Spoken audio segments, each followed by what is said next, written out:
Hi, Robert. Good afternoon. We thought it'd be a good idea to ask you to go through the voting document that people will actually vote on now, and go through it to explain every part of it, the intent behind it, so to help get people get through legal documents, which are not easy to read. So we thought we'd go through the document article by article. Now, a lot of the articles are pretty straightforward, so we don't need to spend much time on it. But we start on the cover page with the declaration statement at the bottom, uh, which is really what we guided all of the language to direct towards this very simple singular vision. And that's why this is on the cover page. So after the cover page, where I would call that a preamble, and it's helpful. The document is designed to try and be clear, but to the extent that it's not, the preamble will help someone interpret the document, because it is the guiding principle that we use when we drafted it. And should just go right into the next page. Yes. So the beginning of the document is something we call recitals. Recitals are like a roadmap that explain how we got here. What is this document? Why is it being executed? And why does whoever is executing it, in this case, it'd probably be the president of the ranch, have the authority to execute it? And what land does it cover? So this is the recitals, which go for most of the first 2 pages, is pretty technical, and perhaps the most boring part of the entire document. The one thing that this does make clear is that this document, if it's approved and recorded, replaces all of the prior declarations for all different parts of the ranch, including Forest Meadow and Pine Meadow Ranch. So then jumping into Article 1, this is a definitional section. This section defines a bunch of terms that get used in the document. For instance, the act refers to the Community Association Act, which is a Utah statutory scheme that governs community associations. So anytime you see the word "the act" that's capitalized, it's referring to that. It also defines what is the common area. That's in 1.10. And the rest of Article 1, again, is just a list of defined terms that we're going to use throughout the document.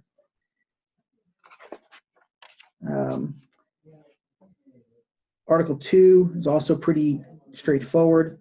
Just describes what, at a very high level, the development is, and that development, which is a planned development, which is partially built out.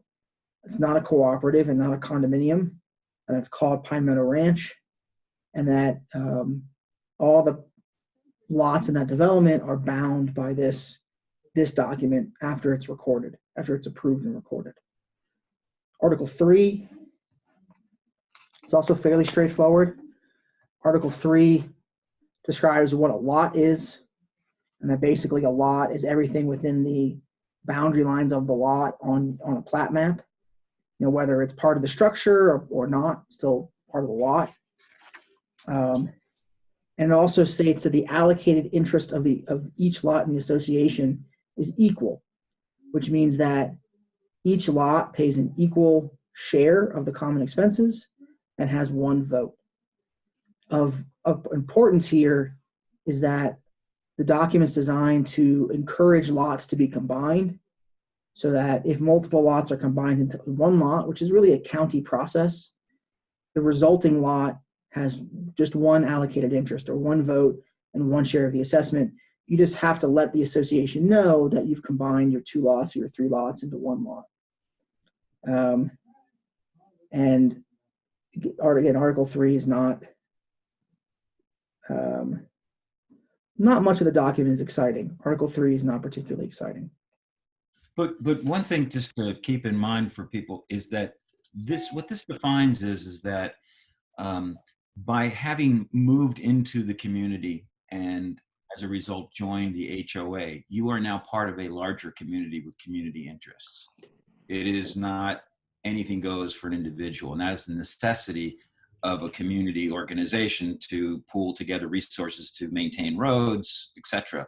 So people's individual owners are subject to a community standard, and what this document does is define that, and then everyone agrees to it by voting for it, and then we live by a set of rules as a community, so we have a system in place. Is that a fair assessment? I think that's a fair assessment, and it also, due to the nature of recording of documents, you know, it's important to recognize. Sometimes people say, "Well, I didn't know I was in a community association," and legally, you can't say that. You're deemed to know what's recorded against your property, and previously there were old declarations recorded. If this is approved and adopted, this will become the operative declaration. So I'm going to go on to Article 4, which is organization and governance of the association. This article sets out that the association is the organizational body of and for the owners, and that every owner is a member of that association, and that the membership is attached to the piece of land. It's not separate from the land. It lays out that there are 11 board of director members, and that 4 of those members are tied to officer positions. So there's a president, a vice president, a treasurer, and a secretary.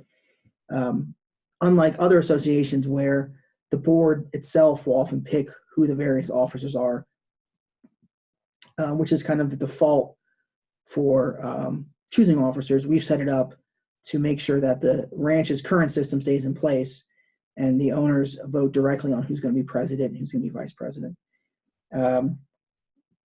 And there are the requirements to be on the board. You must be an owner or the spouse of an owner and over 18 years of age and current on assessments. Another important thing is a limitation on the authority of owners, the board of directors, members, and officers.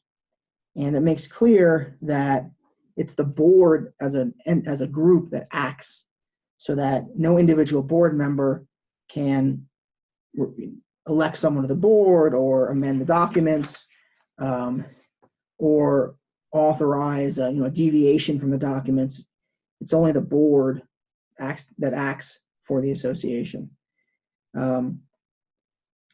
Another article or section is 4.8. This is some legalese: no estoppel or reliance on actions or authorizations contrary to the governing documents. What that does is say, because we see this, if you can convince a couple of board members to allow you to say that you can do something, it clearly violates the CC&Rs. You can't rely on that, because you should know what the CC&Rs say. So should the board, for that matter. But this is an important element of defending the board and the association from owners who, frankly, just want to do whatever they want. To that point, there's been a lot of discussion among some members about the association or the board. Well, the association, the board, and the owners, as if they were 3 separate entities in a struggle. That owners' concerns are that a board is going to be overreaching. And the point really here is that owners, associations, and boards are really all the same people. And the purpose of the document is, particularly this one, is to protect the rights of owners. But if you could just, we're going to get into that in Article 5 a little bit, but that's an important point, I think, to drive home. Well, the association is an organization made up of the members, and it's an organization of probably close to 800 different members. There has to be a way to govern that organization, and the system that we have come up with, that's a statewide, it's a countrywide system. We use it in for-profit corporations, we use it in nonprofit, charitable organizations, and we use it in homeowners associations. Is that there's an elected board. The board represents the owners all of the owners collectively, not the owners individually, and governs the affairs of the association for the benefit of all of the owners as a group. And so no individual board member has the authority or power to bind the board without following the requirements of the declaration. The declaration is like the Constitution. It limits the power of the board. It sets up a structure of governance and then imposes limitations on what the governors, the board, can do and what they can't do and how they have to do things. And I think it's important to remember that there are many, many limitations on the board's authority and ability in this document, as well as limitations on what owners can and can't do, and we'll talk about that later. Article 5. So Article 5 is the general rights and responsibilities of the association. The first responsibility of the association is to maintain the common area. In Pine Meadow Ranch, that generally means the roads. So this is the thing that says, yes, board, you have to work on behalf of the association to maintain the roads. That's in Article 5.2. There's a provision for capital improvements, which I would note is not the same as a special assessment. Oftentimes you pay for a capital improvement with a special assessment. This document has strict limitations on special assessments, though. And then in order to meet those obligations, the association has to set and collect assessments. And so that's in 5.5. The board shall establish, collect, and account for assessments as necessary to operate the development. And that the association shall pay its expenses. That's in 5.4. 5.6 is a big section that we worked on a lot. 5.6 governs the adoption of rules within the project. The board can adopt rules by statute. We've limited that right here by laying out a process that the board has to go through to give the owners a voice and notice that they're going to be adopting rules. And then also giving the owners a veto if they don't like the rules. Generally speaking, though, the veto that the owners have is if you don't like the rules, you vote out the board. In this case, we've added a specific veto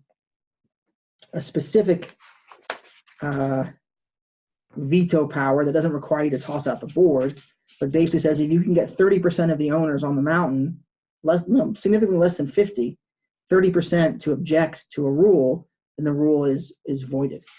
But this lays out a process of notice and a copy of the rules and a meeting where owners can speak before the board can adopt the rules. We did work a lot on this section to try and balance the necessity of the board being able to adopt rules with the interest of the owners in being involved in that process and knowing about that process and being able to undo that process.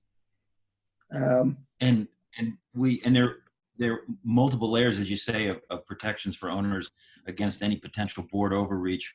One of the things we put in is we've maintained the 11 board reps. We had thought about reducing it because that's a kind of an unusually high number, but because of the diversity of the mountain and people's preferences, the owners wanted to keep the 11 reps. And that's good too for this reason, because that we've staggered the elections so that every year 3 to 4 board members are up for election.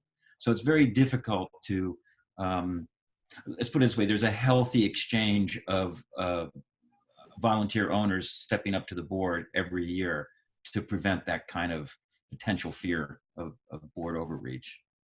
That's true. 11 members is the largest board of any of the associations I represent. And having represented Pine Meadows Ranch for a few years now, although it has an upside that Ted was just talking about, the downside is also apparent. It's hard to keep 11 people on the board.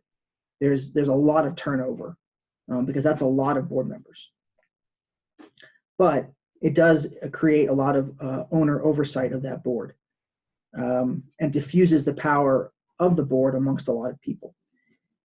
Back to Article 5, there are simply other responsibilities and rights of the association, like the association may hire a manager, The association has had a manager for many years. That's Carol. This just approves that the association has enforcement rights to enforce these governing documents, that the association shall maintain a reserve fund as required by the Act. And remember, the Act here is the Community Association Act. A provision to try and prevent conflicts with service providers and vendors, to make it harder for a board member or the family of a board member to use that connection to get some kind of contract with the association, and would make that those have to be disclosed if you can even do them at all. I just want to make that clear about the Community Association Act. That is state law that all associations like ours have to abide by. So some of the language you see on this document is the result of us adhering to state law. Anything you want to elaborate on that? Well, that's correct. So there's 57.8A section 101 going onward is the Community Association Act of Utah. It does govern all associations. It has lots of mandatory provisions. It has some permissive provisions, and it has some that are kind of a mix of both. And a lot of this document is written in response to or because of that statute. There are other statutes that govern community associations, like the Revised Nonprofit Corporations Act and the Land Use Act, but the most important one is the Community Association Act, and that's why we defined the Act for purposes of this document as the Community Association Act. We'll go into Article 6, Budget and Assessments. This article lays out the process of budgeting and setting assessments, and it makes clear that the board proposes a budget, creates a budget, proposes it, and that budget, which is then used to set assessments, has to be approved by the owners. The budget is not a straitjacket in terms of how much money the association can spend on things. If the association budgets a certain amount of money for snow removal and it's a light year, they don't have to spend extra money on snow removal. So they can move money around within an existing budget, but they can't change the assessment that's based on that budget without getting a vote of the owners. And even the first budget, which is presented at the annual meeting, that must be approved by a vote of the owners. I think that's the way it's always been done.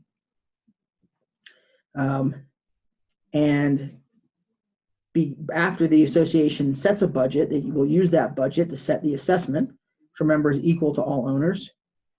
And when you buy a lot in a community association like Pine Meadow Ranch, you accept that you're obligated to pay that assessment. And you can't escape it, for instance, by trying to move ownership of the lot around. The assessment has to get paid. And there's a section, you have a personal obligation to pay your assessment, and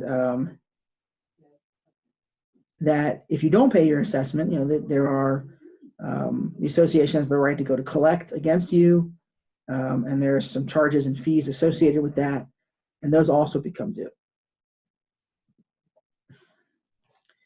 The association can adopt billing and collection procedures.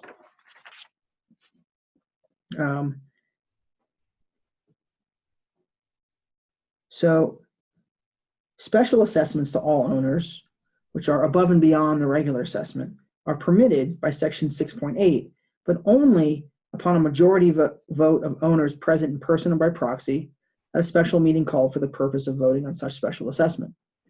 So if there's an emergency, if a road washes out, for instance, and the association decides they need a special assessment to pay for some repair, they can, but they're limited because they have to call a meeting and get a vote of the owners.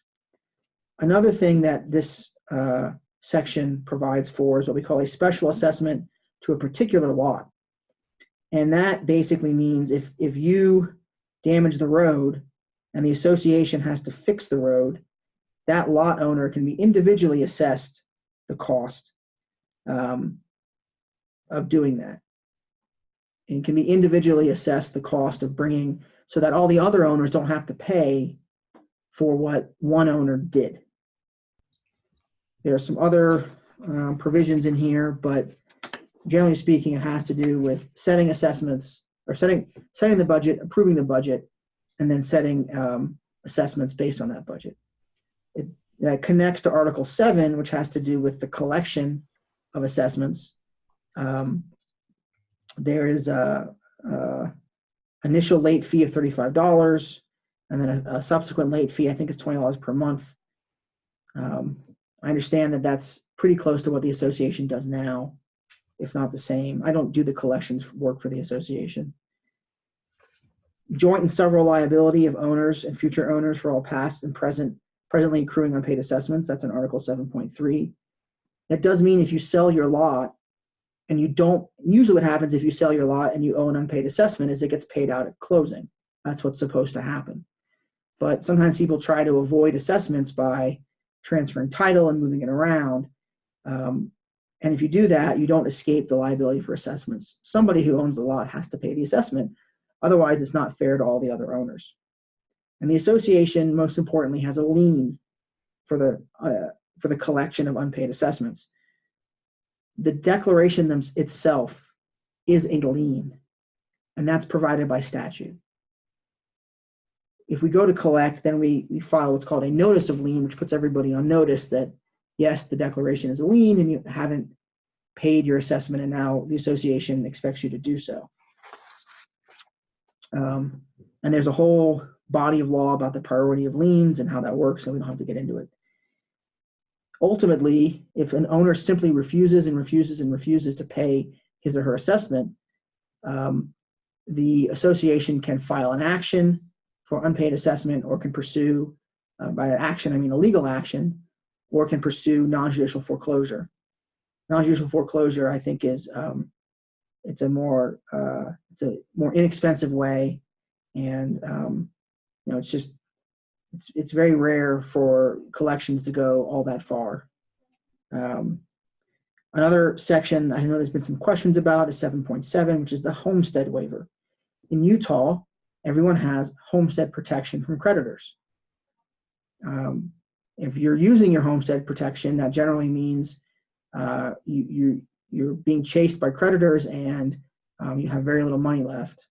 The homestead exemption in Utah is not huge, but it's about, I believe it's $30,000 for an individual and $60,000 for a couple. The reason that you have to waive your homestead in an HOA is that with an annual assessment of $350, it would be impossible to collect from anybody if they had homestead, because you can only collect against a house to the extent that the debt exceeds the homestead exemption.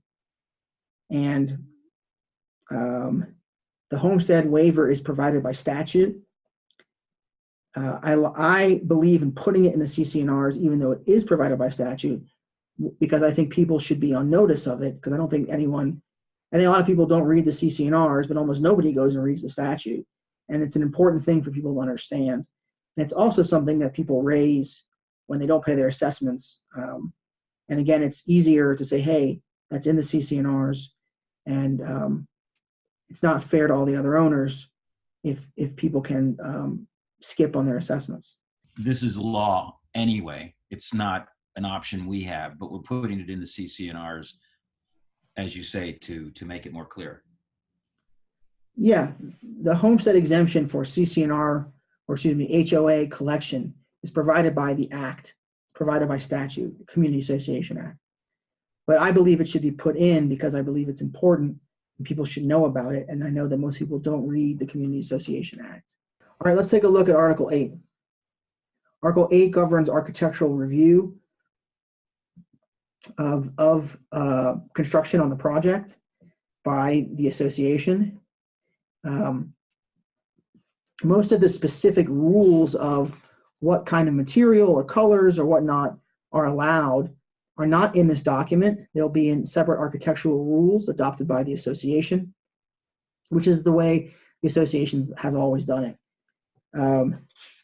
This section does govern, though, what needs to be approved and what does not need to be approved. So for instance, in section 8.3b, there's a whole list of things that you do not need to go to the board for in order to get approval. You can just do, including interior alterations. Obviously, you don't have to go to the board for that. And then a sort of laundry list of other things that you don't need approval for. Another thing that we've said that you don't need approval for is creating defensible space for fire protection purposes. That's under 8.2C. And then the association's fence rule is incorporated into 8.2D. It lays out the general standards that the Architectural Review Committee and the association shall use when they evaluate a proposed construction. That's in 8.5. And then there's just a list of there's some basic construction rules in 8.7. 8.9 expressly authorizes the impact fee, which the association has been collecting for many years and will continue to collect.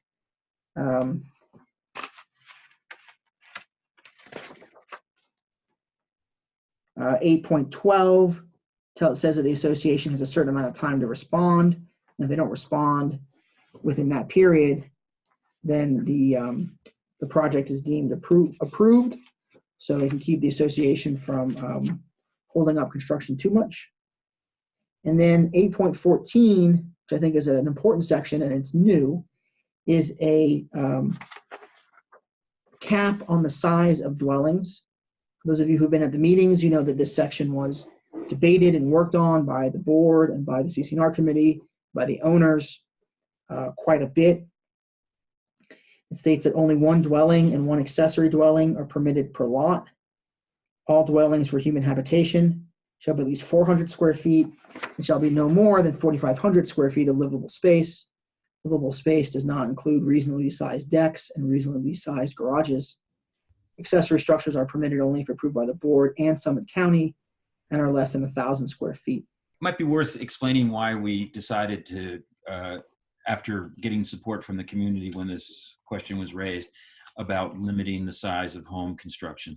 I mean, 4,500 square feet is still a pretty big house, especially when you don't count garage and decking. It really came down to a question of the declaration vision statement on the front page, which is what is our ranch? What does our ranch want to be? Right now, as the current rules are, pretty much anybody can do anything. And there would be nothing to stop development effort to come in and build very large homes, which would certainly change the character of the ranch. And we have herds of animals to consider, and the roads and all the infrastructure we have in place, can it possibly sustain that kind of a build out and a development? And the owners, when polled, said no, they thought there should be a limit on that because it is starting to happen on the ranch. So the reason it's, if you will, baked into the CC&Rs is because if there is at some point heavy development pressure on the ranch with large money behind it, it could be very challenging legally to the ranch. But if the owners have spoken, and the only way to change that to build larger homes would require 67% of the owners on the ranch to say, no, it's okay, build as big a house as you want and as many as you want. That will disincentivize developing interests to come up on the ranch and change what we have here. That's the thinking behind it. On the other hand, things like arches, decorative arches, we took that out of the CC&R and we put that into the discretion of the architectural board. So it would not require a 67% vote of the public to even address that. So we try to keep flexibility wherever possible.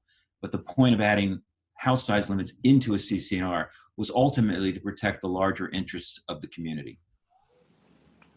Let's talk about Article 9. This is easements, access, and use rights. And one of the things that we did was we made absolutely clear that if the association uses any of the easements described in Article 9 and causes damage to a lot, the associations have the obligation to repair and remediate the damage. Unless it's because a lot owner improperly built or otherwise impeded the association's road easement. So most of this, again, has to do with the roads. So there is an easement for construction of the roads. If you have to go over part of a lot, the association can do so. But again, remember, the association has to repair any damage that it causes. And because somebody was concerned about this, we added specific language that says, I don't think this is, we had specific language that said that the association has no right to create a bike path or hiking path across a lot. I didn't think anything in this document created that right, but there was such concern that we put in an affirmative statement that said nothing creates the right to do that. There's also utility easements. I know at one point we had discussions with a telecom company about trying to run some wire up the road to the telephone or the tower to improve everyone's cell service. And if something like that happens, the association wants to be able to do that and to give people or to give utilities the right to, run wires or conduit. And again, have to fix or repair any damage that's caused. So I'm going to continue with Article 9.4, the encroachment for roads. This article just represents the reality that many of the roads on the ranch that are platted, they are on the plat, were not built exactly where they're supposed to be. And we don't want to have to go around and move them all, which would be incredibly expensive. There's a right of access. Each owner has right of access through the common area. So if you're an owner, you have the right to use the road, which makes sense. And that there's a right of access across the common area and across the lots for emergency access for any governmental or quasi-governmental body having jurisdiction over the development, i.e. The fire department if there's a fire, and no view easements. So an owner doesn't have a guaranteed right to a view, which is the law in Utah. We want to make it clear because otherwise people will be coming to the board all the time complaining about their neighbors' houses blocking their view. So now I'm going to talk about Article 10, which is kind of a big one. Article 10 is something a lot of people are interested in and has been changed extensively as a result of the meetings, the work of the CC&R Committee, discussions with owners, meetings with the owners. 10.1 regulates signs. It says that the association may regulate signs. What this does is it then puts in place a default rule which may be changed by the association. So it says, unless and until the association adopts a rule regulating signs, the following shall apply. So the association can go back and change it. But until it does, no signs are permitted except for the following: reasonably sized flags, road signs, signs installed by the association, signs related to plowing and the plow route, road closure signs, no trespassing signs of less than 1 square foot, lot number signs, and street address signs, including customized personal address signs. Then it says that the association may adopt rules regulating holiday decorations separately from the rules regulating signs, but there's no default rule. 10.3 provides that no nuisance or obnoxious behavior is permitted. 10.4, which is a section that received a lot of work, regulates temporary structures and says that you can't use a temporary structure in place of a permanent dwelling on a lot. But a reasonable number of teepees or yurts may be used if they're neat and well maintained and an approved dwelling has been constructed. You also can't live year-round in a travel or camp trailer on an empty lot. We've said you can have them up to 180 days in any 1 year, as long as they're gone by October 31st. But they can't be used as a dwelling year-round, although they can be stored so long as they're kept clean and they don't become a hazard or a nuisance. The specific number of travel and camp trailers permitted must be reasonable, given the size of the lot, because we know that there are some owners who have large lots and often have large family gatherings where everybody brings a trailer, and of course we want that to be okay, and that is okay. We also have tried to discourage the use of trying to turn your lot into a trailer park, so that septic systems and hookups installed for travel and camp trailers that are already installed are okay, but the association may adopt rules relating to the installation of new systems on a going forward basis. So we're not trying to stop anyone from doing what they've been doing, but give the association some authority, because there's concern about lots being turned into basically trailer park camping areas. The purpose of all of these rules are not to address necessarily current situations, but the big job of the CC&Rs is to foresee issues rising from increased density and build out, which is happening. And so much of this is designed to be able to give the association and owners recourse to manage growing issues and stresses on the mountain. There's no interest in over policing or anything, because we don't even have that infrastructure in place. But we do need to have the owners do need to have protections in place in the event of extreme examples, or again in 10 years, very strong build outs. And so there is some recourse. So I'm going to go start with 10.5 now, which says you can park anywhere on your lot, but please don't park in the road. 10.6 regulates driving. It says that the maximum speed is 25 miles per hour, and that the association may adopt more strict speed limits for specific areas.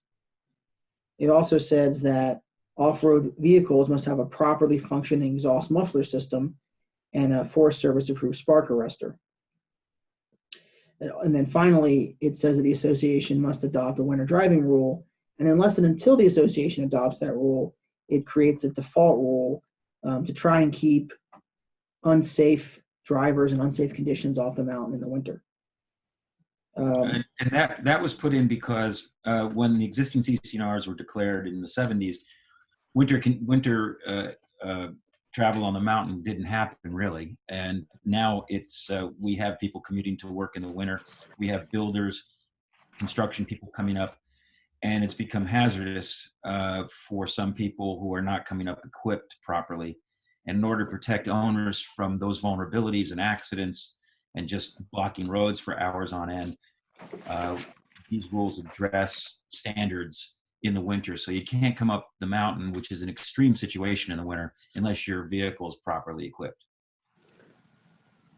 So next I'll talk about Article 10.7, which is outside speakers and amplifiers, which just says that unreasonably loud amplified audio directed to the outside of the lot is prohibited. This section actually went through a lot of iterations. At one point, we tried to be very much specific and come up with a specific scheme for decibels which would require you to say, well, where are you going to measure them from, and how are you going to measure them, and what are you going to use to measure them? And that's the problem sometimes with trying to be very specific about these kinds of restrictions. It becomes a little bit unworkable. And so the alternative is to put in a reasonableness or unreasonableness rule, which, for those who are confused, unreasonable is what we consider in the law to be an objective standard. It's not what you think is reasonable. It's what a reasonable person thinks is reasonable. And it's what the law uses as a guidepost when we need discretion. And this is a good example. If a group of 11 people think that it's simply too loud, it's probably too loud. But if 6 of those people thinks it's not too loud, then under this document, it's not going to be too loud. We leave it to the discretion of a group of people who have been voted on to make a decision, and that's the same standard we use in many other areas of the law, like negligence and contract law. We use what's called a reasonableness standard. And especially for something like noise, trying to be specific about noise requires you to come up with some kind of decibel standard and a measurement standard, and it's not very workable. I'm going to now go on to section 10.8, unsightly items, which just basically means your lot can't be a trash pile. And refuse containers, machinery, and equipment are prohibited on a lot unless they're obscured from view. There's an exception from that, though, that snow removal equipment can be stored in view anywhere, and that you can't let trash and recycling build up. Section 10.9 governs fires and fireworks and says that no open fires or fireworks are permitted anywhere in the development during fire season. And then has exceptions: propane appliances and fire tables and fire pits are permitted, but all fires in the project must comply with current Summit County fire ordinances. And there's further rules on fire pits.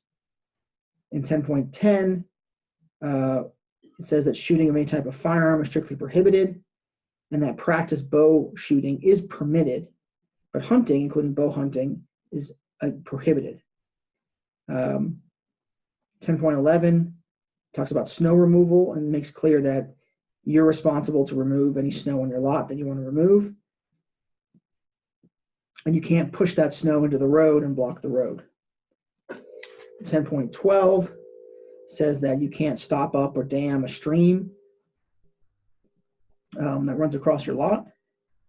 10.13 was another section that had extensive work and a lot of review and edits, and it says that with the exception of horses, goats, and poultry, no livestock, farm animals may be kept on a lot, and that all animals are subject to rules, and that no animal may be kept which is raised, bred, or maintained for commercial purpose, or results in the threat of injury or obnoxious to the owners. And then basically, rather than having specific rules, says that the Summit County Animal Control Ordinances are the rules that govern animals on the mountain. 10.14 governs residential use of the property. This is not a nightly rental issue. This is a separate issue, but basically says if you want to do business out of your home, you can't become a nuisance or bother your neighbors by running your business. Article 10.15 says you can't create a subdivision on your lot. Pretty straightforward. Article 10.16 addresses trees and says that trees are presumptively protected. But remember that dead or dying trees may be removed without approval. Individual trees in an area of less than 120 square feet may be removed without approval, and trees may be removed to create defensible space in accordance with the defensible space guidelines from the North Summit Fire District or the South Summit Fire District or the Summit County Fire Warden. We want to try to strike a balance between protecting the natural environment of the mountain and not clear cutting the lots, while at the same time, allowing owners some flexibility to remove dead trees, to create defensible space, to remove some trees that, they want to remove a few trees, that's fine, but to make it that you can't just clear cut your lot. And for two reasons, because one, obviously we want to maintain the character of the ranch, is why we're all up there. But two, for safety reasons, because much of the natural vegetation we have up there, particularly quaking aspens, are natural fire breaks. So, and they're also important to the wildlife. So there's a number of reasons. It's not just aesthetic, that rule. 10.17 governs the storage of hazardous substances on your lot. And basically, obviously everyone has a few hazardous substances, for as part of their household, as a part of your household life, but don't turn your lot into like a paint shop, for instance. Having some paint is fine. Article 11, I'm going to talk about Article 11 now, which is insurance. This has very little to do with the owners. Generally, it just has to do with protecting the association and protecting the owners actually from suits or claims by having proper insurance, but it's not something that most owners really have much to do with. It just says the association needs to maintain proper insurance policies. I've included in this more modern insurance policies that a lot of older documents don't mention, such as online banking fraud or the theft and embezzlement of association funds. I have seen associations where board members or treasurers have been subjected to phishing attacks, accidentally given up the association's banking password, and the accounts were emptied. And unfortunately, in that instance, the bank treats the association like a business and says you're on your own. So that's why it's important to try and get insurance in place to protect you in case that ever happens. Article 12 is eminent domain. Again, this is not an article that is likely to be a factor for anybody, but just says what happens if the government condemns part of the property. Article 13 is a little bit more important or more relevant. This governs subsequent amendments to this document. Article 13.1 just says to amend the document, you need a vote of 67% of the allocated interest. And that you can basically amend any part of the declaration if you get that vote. Article 13.4 actually garnered a lot of attention from some of the owners on Facebook. Governs changes to plat or boundaries of the association. It originally required a 67% vote of the association members for the association to adopt an amended plat. This has nothing to do with individual owners adopting an amended plat. And we've added language to that effect. We said this section applies only to plat amendments, supplements, or boundary line agreements sought by or completed by the association itself, not by individual owners. However, after looking about those owners' comments, we actually took out that section required a 67% vote of the owners because of the fact that the Pine Meadow Ranch Association has to make changes to its plats periodically because of the age of the project, because new lots are trying to come into the project, and because of other issues. And so that in order to change the plat, the association can do it upon a vote of the board. All of that assumes, and it's stated in here, that if a boundary line is changing, the owner of that lot has to approve. So no one can amend a plat and change your boundary line without your approval.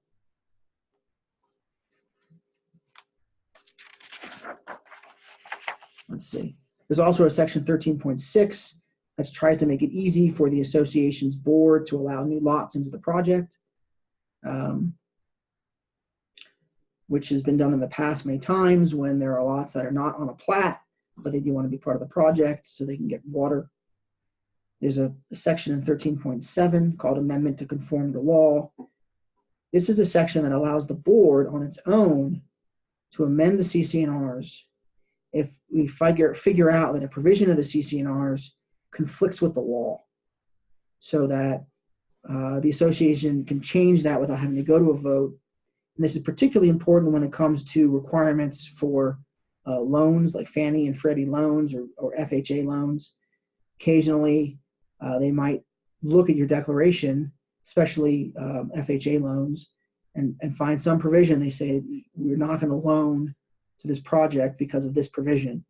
And this allows the board on its own, but with a lot of checks, a lot of hoops it has to jump through to make changes to fix that so that we're not jeopardizing anybody's loan. This is the only way the CC&Rs can be altered is if superseding law requires us to do it. So that's why it's really sort of a moot point for owners to get involved and us to organize a costly 67% vote majority. It's really just to keep us on the up and up legally with changing law or new law. I think that's correct. Let's look at Article 14. These are sort of some of the miscellaneous provisions that said, first off, conflicting provisions. There's a hierarchy, how we interpret these things. The top of the line is obviously Utah law, which refers to the Community Association Act and the Revised Nonprofit Corporations Act. Then comes the plat and the declaration. Below them are the articles. Below them are the bylaws, and below them are the rules. And that's why this document is so important if you're thinking about board authority, because anything that's in this document cannot be changed by the board by adopting a rule. And it puts hard limitations on what the board can and can't do. There are other miscellaneous provisions that I don't think are necessary. Well, there are other miscellaneous provisions, for instance, cumulative remedies, that the board can pursue different remedies to try and enforce the declaration. Usually these are fairly technical and legal, and are a particularly boring section of the document. The next section I want to talk about is Article 15, which I think is important for a lot of owners to recognize what this does. This is the notice section. One, it makes very clear how email correspondence works and how that counts for notice, but also allows an owner to opt out of email notice if he or she wants to. And probably more importantly, if you go down to 15.1 subsection E, entering onto a lot, this is an important section because it talks about when and how the association can enter onto someone's lot. What I think a lot of owners don't understand is that under the current documents, there's basically no limit. The board, I think, had the legal right to simply show up and walk onto your lot if they have a reason to be there. In this document, the first thing we do is say there's no reason the board should ever go into someone's house. So the association can't enter a dwelling without a court order. And then it says that in case of an emergency, the association's agent or representative can enter onto a lot, but not the dwelling, immediately. Maybe there's a fire. You can go knock on the door. There's a flood. You can look and see where the flood's coming from. You can knock on the door. And that before doing that, the association will attempt to call the owner or any occupant before showing up.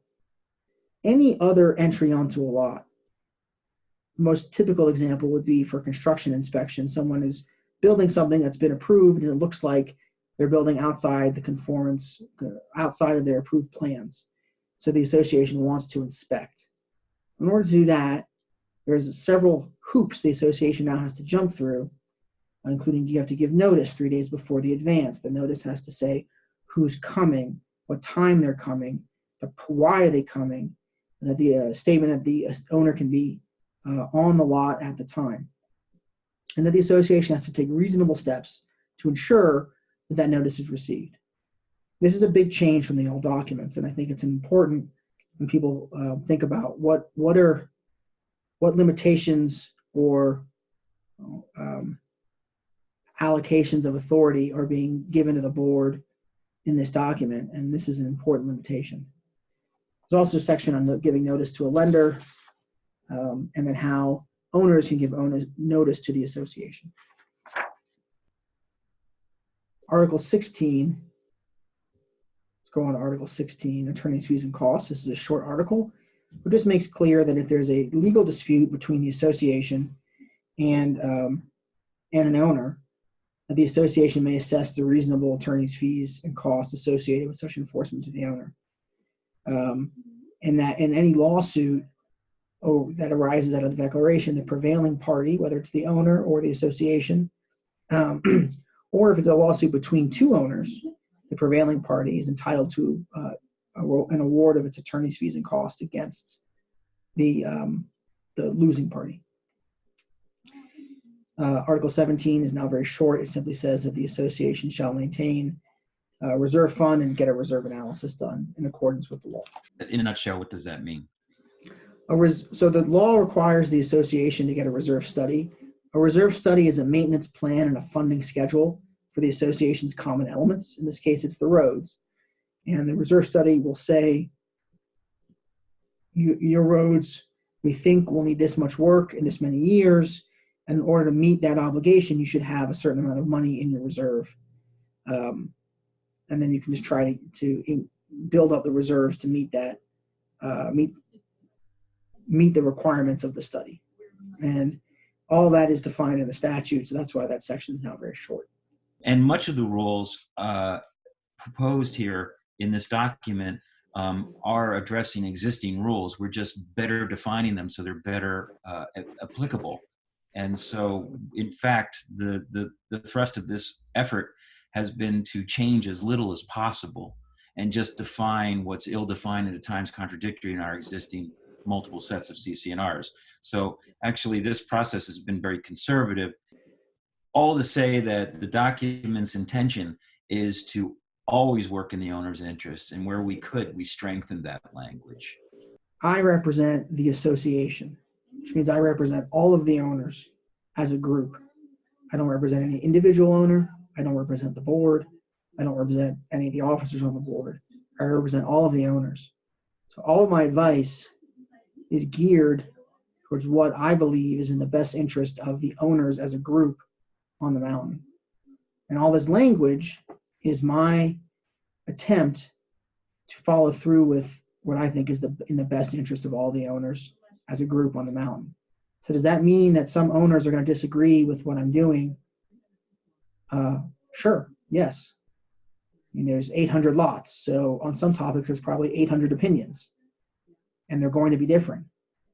And you're going to have to make a decision about which way is something going to go. And my guidepost for that is, what do I think is in the best interest of all of the owners as a group?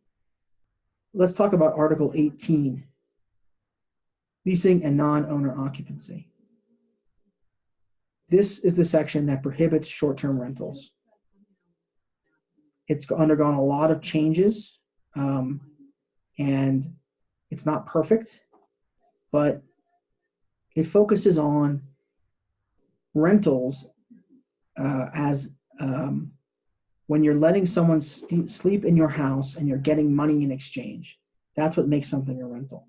So if your friend comes to visit, it's not a rental. If you let your brother stay in your place, it's not a rental. It only becomes a rental if you're charging money. And if you charge money, then it becomes a rental subject to this section, and there's some requirements for all rentals. For instance, all rentals require that the tenant or the lessee abide by the declaration. An owner is always responsible for the actions of his tenant or lessee, and so that's implied anyway, but this makes it clear. The big difference is that this now prohibits rentals of less than 30 days. That means, you can in theory have a few shorter rentals each year, but you can't turn your place into a nightly rental business. There's a savings clause, is what I would call it, in 18.7 sub E, which tries to allow for the fact that people who are renting now have probably entered into contracts, and we don't want to cut those contracts off. So there's a implementation of this that will come after the document is adopted and give those existing leases time to happen. In Article 18 also, there is a piece of language there talking about occupancy limits. And this is really just meant to address what's been very large rentals, people advertising 40, 50 guests for a single family home to come and rent. This in no way has anything to do with owner occupancy. Owners can do whatever they want in their home, no matter what the size of the house is. This is strictly language to address nightly rentals or even long-term rentals. In addition to this, my understanding is that the association is going to offer the owners a second option on this short-term rental prohibition. The document that we're asking everyone to vote on prohibits short-term rentals. You must vote yes or no to approve this document as it's written. But there will be a second vote that happens at the same time for allowing short-term rentals. And so you would vote yes or no to allow short-term rentals. So if you want to allow short-term rentals and you otherwise are okay with the document, you vote yes on the document and you vote yes on the amendment that allows short-term rentals. If you don't want short-term rentals, you vote yes on the document, you vote no on the amendment that allows short-term rentals. And we'll talk about the amendment a little bit later. Obviously, this is one of the most, if not the most contentious article in the proposal. about short-term rentals. And the reason it is an absolute no to short-term rentals is because there's not much middle ground. Even though there was an attempt to do that, it didn't happen. And so we were faced as a committee with the prospect of continuing what we do have now, which is absolutely no control over nightly rentals and how many could come on the mountain and how many people could come and buy lots specifically to just do nightly rentals. Right now, there's no regulation on that.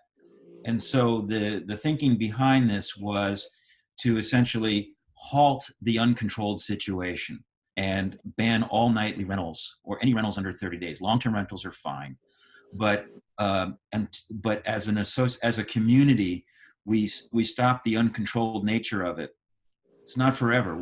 The community can always come together once it's under control and re-look at it and address it and say, well, maybe there's some ways we can do this. And if the community wants to allow it, they can vote on it. So it's not a forever vote. It's really the intention here is to stop the uncontrolled nature of it and then move on from there. So what we're doing is catching up with decades of unaddressed change on the mountain. This is one of the most glaring examples of that.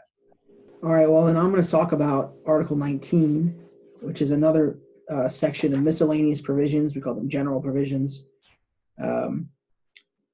This is an article that governs the association's right to enforce, or any owner's right to enforce, the documents in a court of law, that the board members are not liable for their actions while they're on the board. If you didn't have that, nobody would ever serve on the board. The association is liable if it does something wrong, not individual board members. There's a provision here about snow plowing, and allows the association to adopt rules regarding snow plowing, especially for the groups that do their own snow plowing. And then, again, this is a section of what you might think of as legalese. The association is not the guarantor of security on the mountain. That's in section 19.9. And that the association shall make reasonable accommodations to people with disabilities. That's in section 19.10.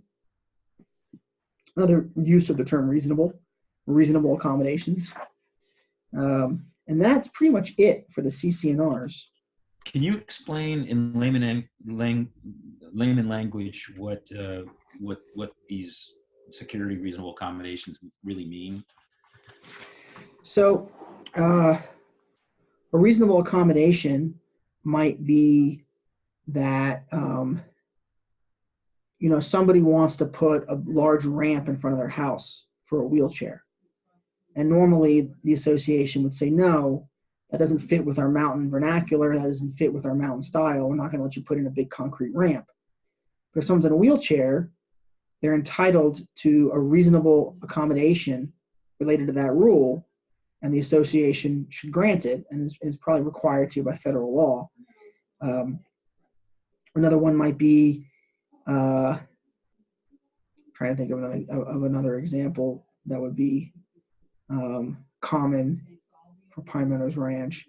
It basically means that people who have disabilities, physical or mental, which are substantiated or obvious, are entitled to an accommodation related to the terms of this document or any other rule, if that rule or the term interferes with their disability, and it's a reasonable accommodation. We have to look at what the disability is and what they're asking for, and if it seems reasonable, the association should let them do it. Guaranteeing security has to do with the fact that if somebody is assaulted in the parking lot, it's not the association. The association is not the guarantor of security on the mountain. If somebody gets robbed, it's not the association's problem. And it's just a way for me to try to protect the association from lawsuits that can arise when those sorts of things happen. All right, so I'm going to talk briefly about the bylaws. If you're wondering what the difference is between bylaws and CC&Rs, bylaws are generally, it's not a bright line difference, but bylaws are what govern what I think of as corporate function. How do you have a meeting? How do you send notice? How do you count votes? How do you do proxies? That sort of thing. So looking at the bylaws, Article 2 of the bylaws talks about meetings. You have to have an annual meeting of the owners, and that either the board or a certain number of owners can call a special meeting, and that the meeting must be in Summit County or Salt Lake County, and that notice needs to be delivered between 40 and 15 days prior to the meeting. Talks about what a quorum is. We decided there's a lot of debate about what the quorum should be. It's currently set at 5% of all members, which sounds like it might not be that much until you remember that's at least 40 people. That each owner is entitled to vote in person or by proxy. That each owner gets one vote, and that the association can also use ballots and written consent. So other methods of taking votes. Article 3 has to do with the board of directors.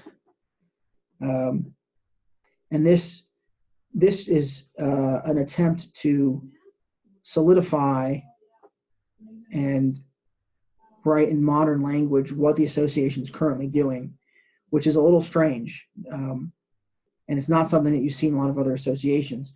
So first you have 4 board seats that are tied to the officer positions. Again, normally the board is elected and then the board members decide who's going to be what officer. In Pine Meadow Ranch, we have the owners vote directly on which board member is going to be president. So that's 3.1B.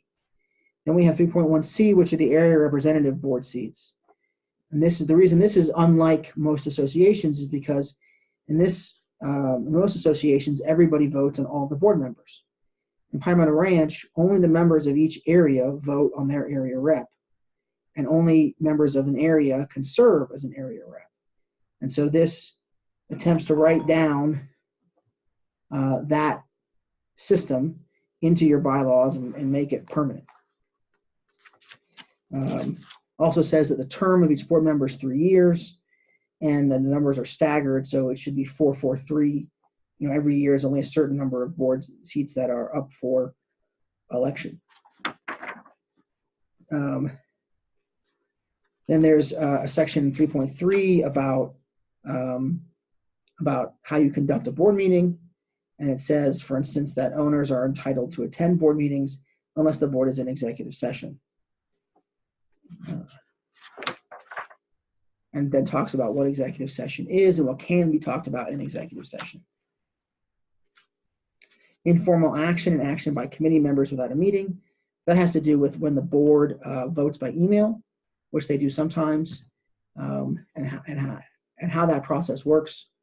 The board usually only votes by email, or almost always only votes by email on non-controversial items, because it's very difficult for 11 people to have a conversation via email. But sometimes it's just easier to get some stuff done before the meeting so that the meeting doesn't last more than 2.5 hours.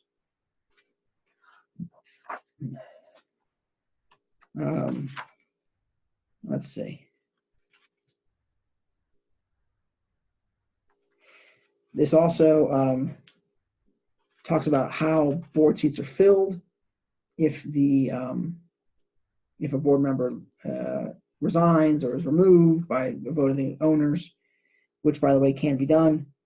3.6, any board member may be removed or replaced at any time, with or without cause, by the affirmative vote of at least 51% of the association.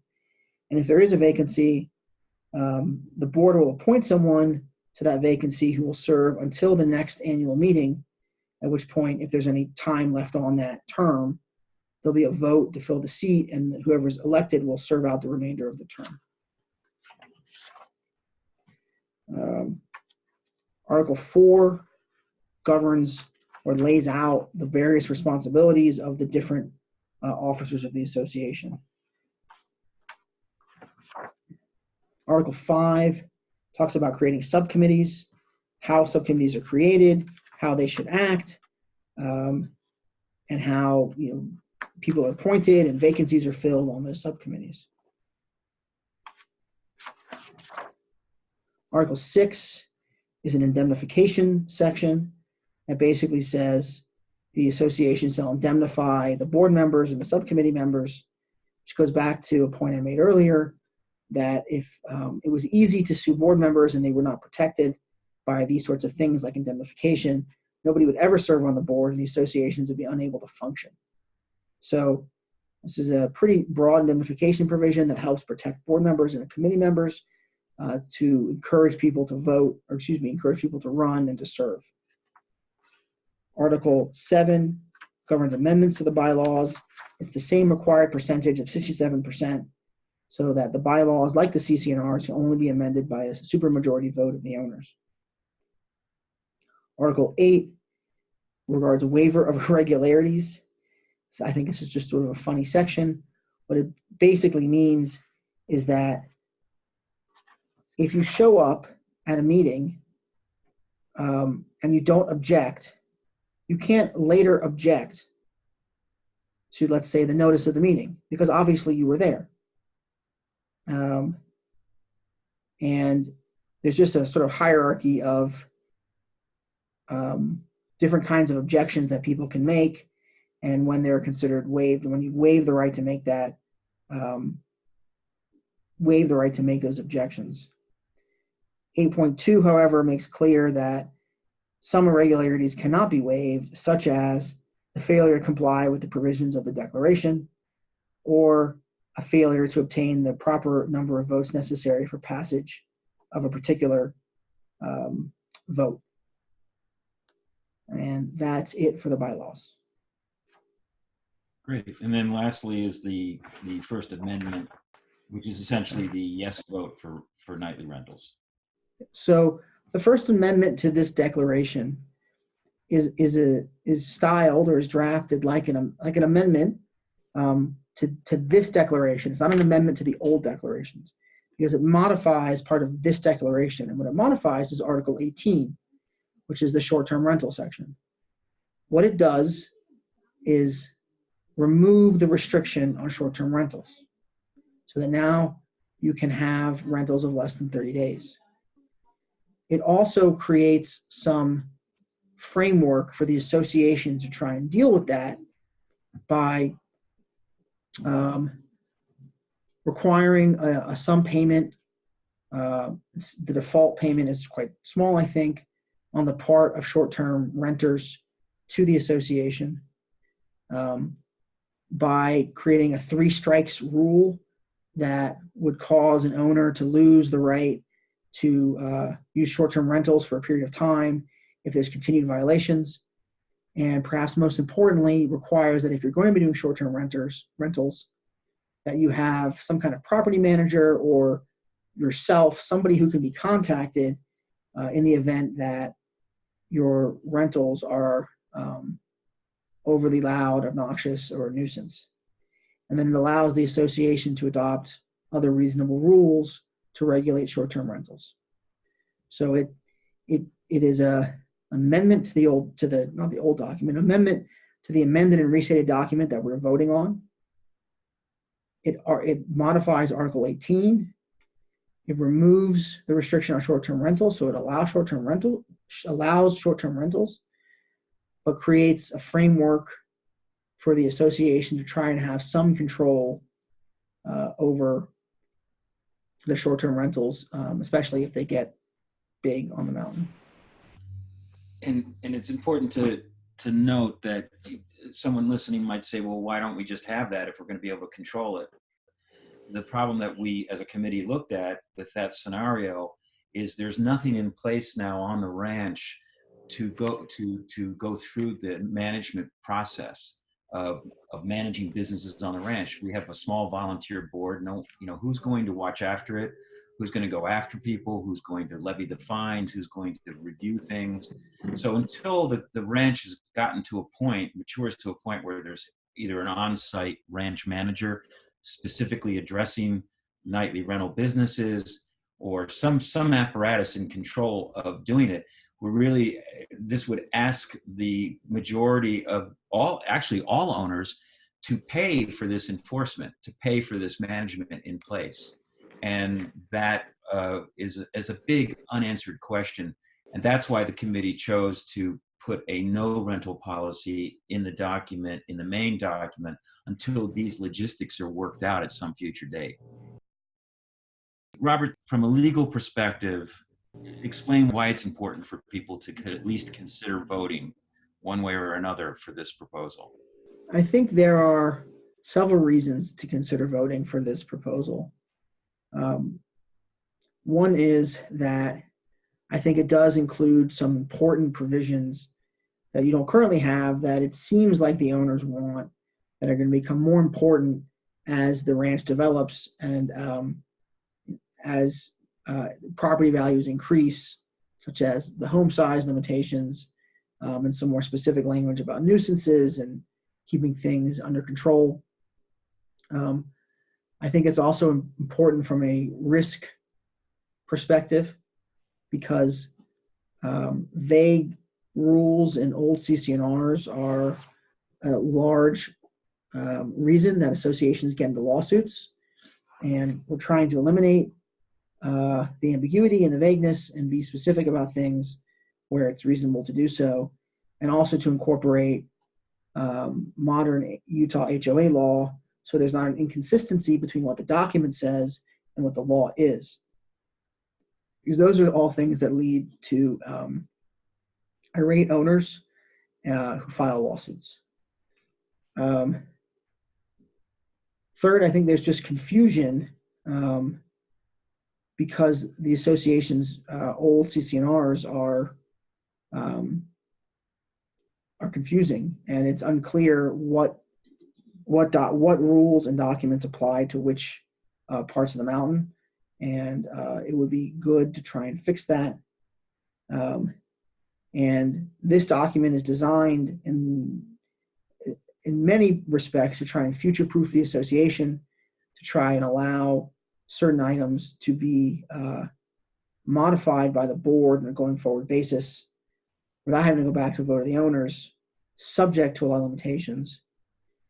And finally, for the owners who are concerned about board overreach, which is a term I hear a lot in Pine Meadow Ranch. I haven't seen it, and I'm not sure, what is necessarily driving that concern. But this document does a lot to limit the authority and the power of the board in a way it is not currently limited, and to make it, I would say, more difficult for a board, to do something. If they do something that's within the bounds of this document, it should be okay because it's within the bounds of the document. But it makes, in many respects,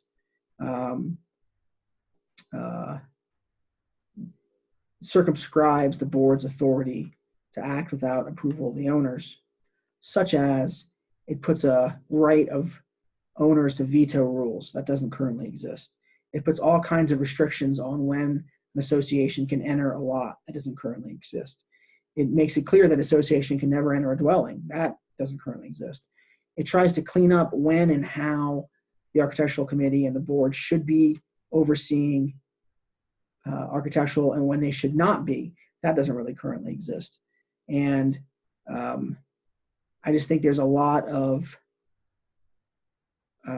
reasons to want to have a more modern and clear set of governing documents. And the board and the CC&R committee and the owners have worked a lot on this document, incorporated many comments and many questions and addressed many concerns. And so hopefully now it reflects something that a supermajority of the owners, even if they don't love it, and it's hard to love a set of CC&Rs, they can at least live with it. Thank you for explaining it, taking the time, and thanks for all your hard work on this. You're welcome.